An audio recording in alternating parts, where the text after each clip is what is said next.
கள்ளக்குறிச்சியில் விஷச்சாராயம் குடித்து உயிரிழந்தவர்களின் குடும்பத்தினருக்கு தமிழக பாஜக சார்பில் தலா 1 லட்சம் ரூபாய் நிதியுதவி வழங்கப்பட்டது. உயிரிழந்தவர்களின் குடும்பத்திற்கு பாஜக சார்பாக 1 லட்சம் ரூபாய் வழங்கப்படும் என பாஜக மாநில தலைவர் அண்ணாமலை ஏற்கனவே அறிவித்திருந்தார்.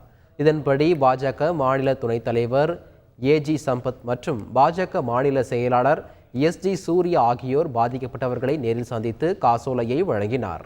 கள்ளக்குறிச்சி விஷச்சாராய விவகாரத்தில் மதுவிலக்குத்துறை அமைச்சர் முத்துசாமி பதவி விலக வேண்டும் என மத்திய இணையமைச்சர் எல் முருகன் தெரிவித்துள்ளார். இதே மாதிரி கள்ளச்சாராயத்திற்கு நம்ம மரக்காணம் சைடில் நடந்ததுக்கு சிபிசிஐடி என்கொயரி போட்டாங்க. ஆனால் இதுவரையிலும் அது எந்தவித நடவடிக்கையும் இல்லை. இதுவும் அந்த மாதிரி ஒரு நீர்த்து போயிடக்கூடாது. அதனால் ஏதோ ஆணையம் போட்டுட்டோம், ஒரு நபர் கமிஷன் போட்டுட்டோம்லாம் அவங்க இல்லாமல் துரிதமாக செயல்பட்டு தமிழ்நாடு முழுவதும் இந்த கள்ளச்சாராயத்தை கண்ட்ரோல் பண்ண வேண்டும். டாஸ்மாக் கடைகளை மூட வேண்டும். அதே போல் முதலமைச்சர் திரு ஸ்டாலின் அவர்கள் உடனடியாக பாதிக்கப்பட்ட மக்களை கள்ளக்குறிச்சிக்கு சென்று அவர்களை பார்வையிட வேண்டும். அவர்களிடத்தில் குறைகளை கேட்க வேண்டும். அந்த சம்பந்தப்பட்ட துறையின் அமைச்சர் திரு முத்துசாமி அவர்கள் உடனடியாக பதவி விலகுவதன் மூலம்தான் மக்களுக்கு ஒரு நியாயத்தை கொடுக்க முடியும்.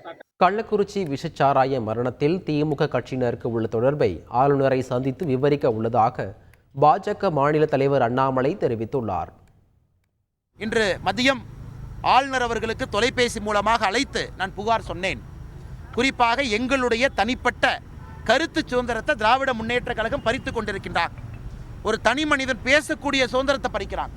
நாங்கள் எங்கேயும் ஊர்வலம் போகலை, எங்கேயும் போய் தாக்குதல் நடத்த போகலை, எந்த ஆஃபீஸையும் கெரவு பண்ண போகலை, எந்த கச்சேரியை நோக்கி நாங்கள் போய் ஒரு ஆர்ப்பாட்டம் பண்ணி கலாட்டா பண்ணுன்னு போகல. அமைதியான முறையிலே தமிழகம் முழுவதும் நாங்கள் ஆர்ப்பாட்டம் நடத்துகின்றோம் என்று எழுத்துப்பூர்வமாக கொடுக்கப்பட்ட கடிதத்தை நிராகரித்திருக்கின்றார்கள் என்றால் தனிப்பட்ட முறையிலே எங்களுடைய கருத்து சுதந்திரம் பாதிக்கப்பட்டிருக்கிறது என்று ஆளுநரிடம் நான் முறையிட்டேன் தொலைபேசி மூலமாக.